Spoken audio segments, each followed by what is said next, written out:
Assalamualaikum warahmatullahi wabarakatuh. Hari ini kita akan mempelajari bagaimana cara kerja aliran freon maupun sirkulasi cairan freon yang berada dalam sistem AC, sekaligus cara kerja mekanis dari sistem AC sampai air conditioner itu mengeluarkan udara dingin yang terasa nyaman di dalam kendaraan.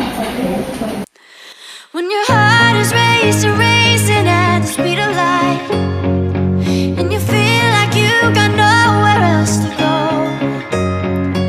No, I hold you till the sun comes in the morning light.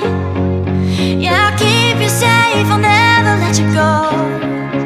I'll never let you go.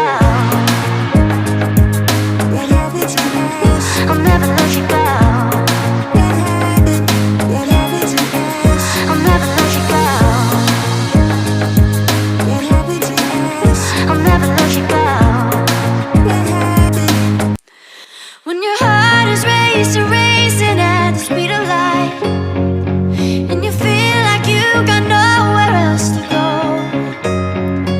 No, I hold you till the sun comes in the morning light. Yeah, I'll keep you safe, I'll never let you go. I'll never let you go. I'll never let you go. I'll never let you go.